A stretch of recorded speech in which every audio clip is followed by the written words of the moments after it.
Hello and welcome to Community Conversations. I'm your host, KK Konashiro. The Ink and Metal Robotics team from American High has already made its name for itself in competitions around California. But service to its community is where this team is really making its mark.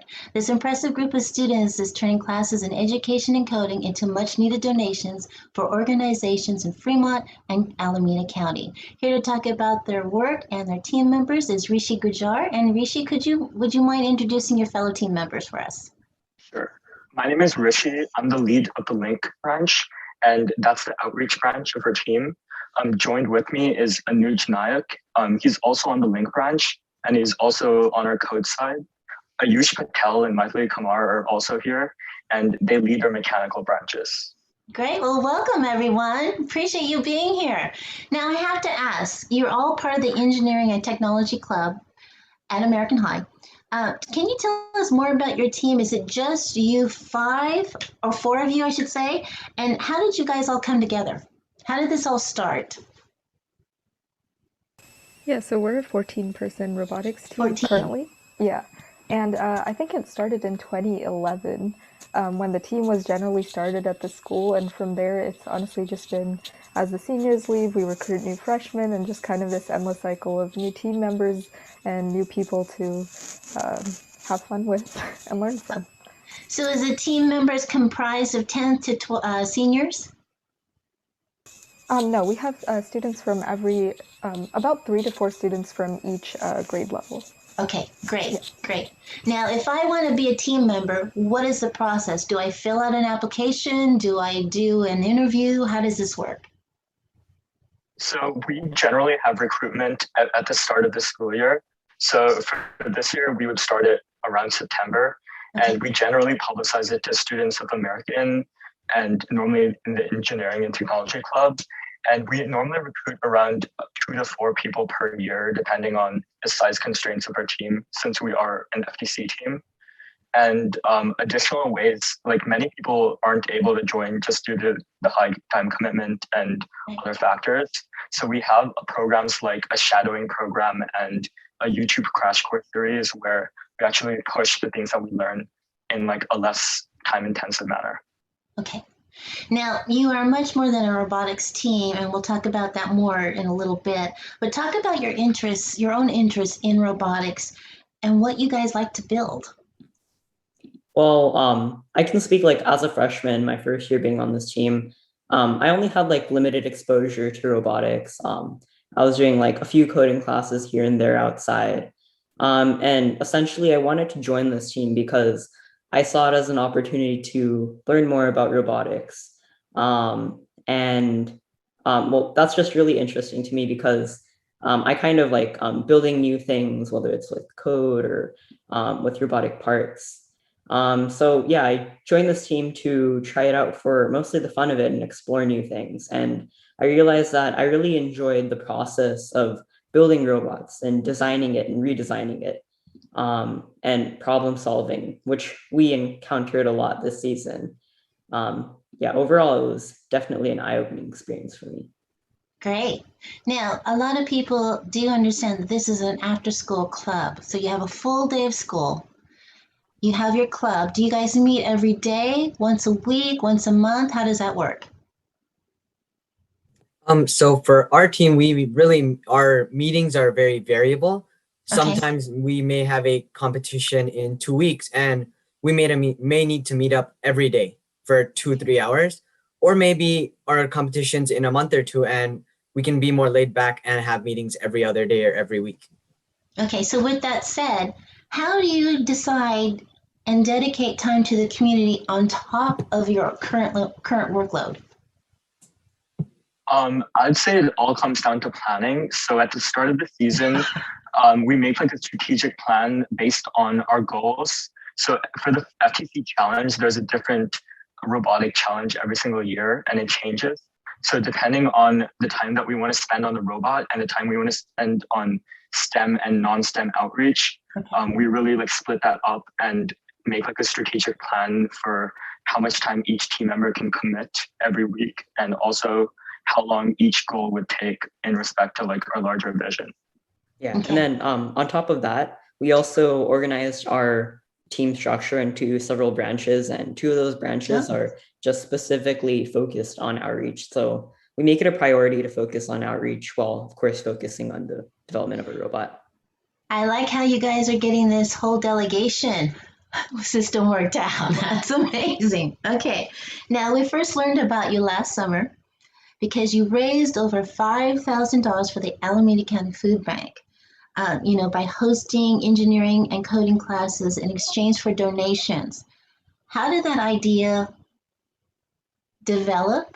Who executed it? How did you encourage the community to buy into this, your fellow students to say, okay, this is a great idea? How did this all come apart? I think originally it just started as an idea for, COVID started in March, I guess, when schools closed, and we were like, a lot of kids aren't getting the same opportunities they were when there were schools open, getting to go to those extracurricular classes, or just even just doing fun stuff outside of school that is still academic related. So we were like, we could use this online platform to reach a larger audience and to kind of spread this engineering and coding. And so originally it started as an idea for a fundraiser. Obviously, building a robot takes a decent amount of money. And then we realized, right now there's a lot of people who are in need. And there's a lot of people just in need of resources like masks and all those face shields and all that, but also just people who are indirectly affected with unemployment. You're not able to pay for food or for housing. So in that way, we were like, okay, maybe we should make this so that we can donate a percentage of proceeds, or just kind of make that donation to the Alameda County Food Bank. That's awesome. Now, how does this work? So if I'm a student and I'm interested in a coding class, I pay for the class, and then you in turn take that fee and give it to the Alameda County Food Bank, or how did that work out? Yeah, so the students that signed up, we basically asked their parents for a donation, and we basically funneled that money into a larger $5,000 donation, and also capital to pay for our 3D printed face shield and face shield and COVID-19 tool expenses. Okay. And we used our in-house 3D printer to actually develop those, design those, and distribute them to local hospitals and also the ACCFB. Now, are you going to continue this way of donating back to the community with your coding classes and education classes? And if so, what other organizations are you looking into to help? So this summer we're trying a bit like new format of classes. So we're trying to do engineering and coding workshops. Okay. So last year with our summer camps, they're like pretty long, I think 8 weeks. Was each course, and we wanted to design it so it'd be shorter, so people that couldn't commit that much time could still join in and just learn a bit more.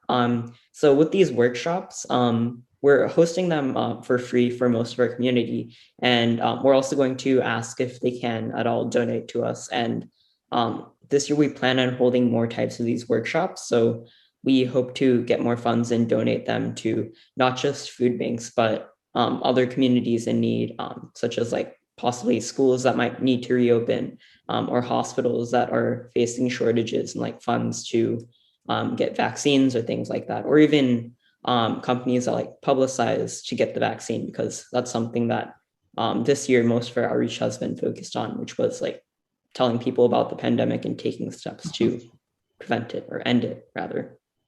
Yes. Now, question. Is this only available for FUSD students or only American High students, or can the community at large participate in one of your classes? Yes, so this is a entire community thing. So it's not just FUSD students. So right now we are also hosting international classes. So it's a replication of these same classes in India. And these schools don't have much exposure to things like engineering and coding. And so we're really branching out and spreading STEM to communities that may not have it, and obviously local communities here as well. Nice. Congratulations. I love that. Now, if you have, say, like a 19-year-old who used to go to FUSD, but has now changed their idea of what their career path should be and are interested in coding, can they also participate? Yes? Yeah. Yeah, we don't have any age restriction for Okay, class participants. good to know. So if I'm 59, I can participate? Yeah, definitely. You guys are awesome. Okay.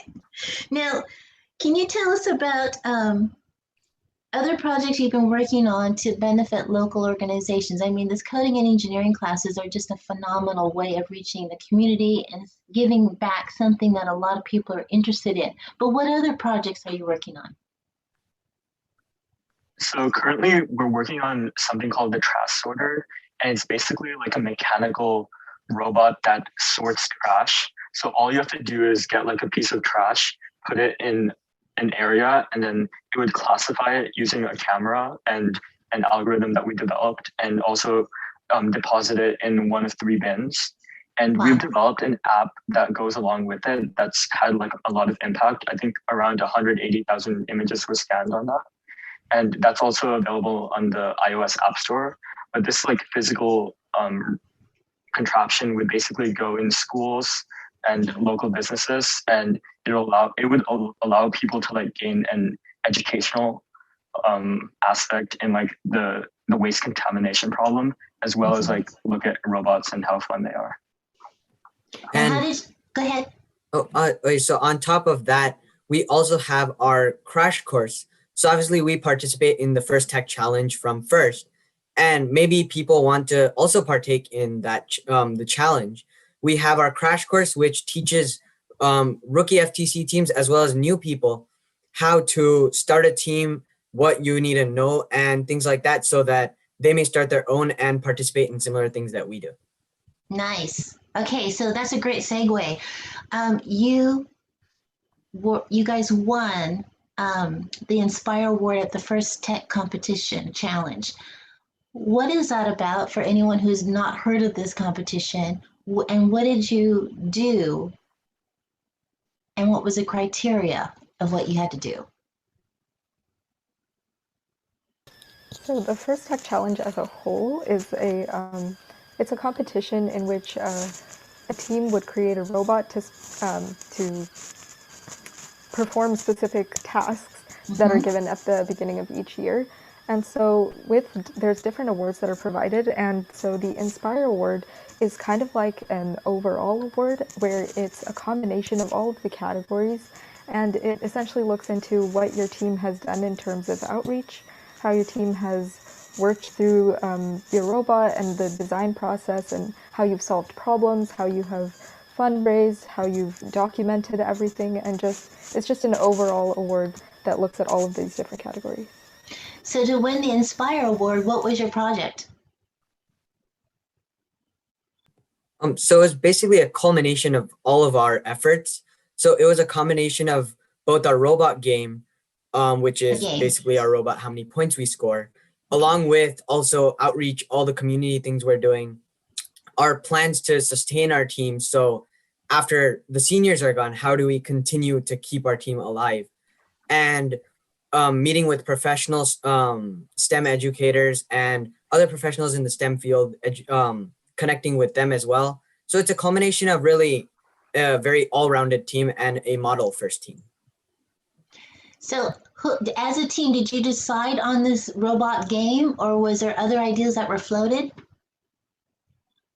So the robot game is decided by the first tech challenge, and they basically give us a challenge where our robot has to complete a set of obstacles and like move things from one side to the other side of the field and etc. And what our job is basically analyzing that problem, basically, and then also like looking at ways to solve that. So we use the design process where we basically define the problem, find solutions, iterate on those solutions, and then find the best one, and then iterate even more, and then go back to the drawing board. And it's quite it's quite circular. And then at the end, we get like a final design that works really well, and we go to a competition with that. And depending on the amount of points we score, we get ranked. And in this most recent competition, we actually got the highest ranked robot. Wow, that must have been amazing to know that you guys won the first one, right? Yeah. So you guys are very talented. I don't need to wish you luck for your future, but I will. But I am curious, You have a couple more years before you have to decide, but after high school, what are your future plans? I guess I can start. I'm not too sure. I do want to go to college in some STEM major, and I just hope that I can get a job that allows me to apply my skills in a meaningful way and just to continue giving back, because I think that's really important. It is. Who's next?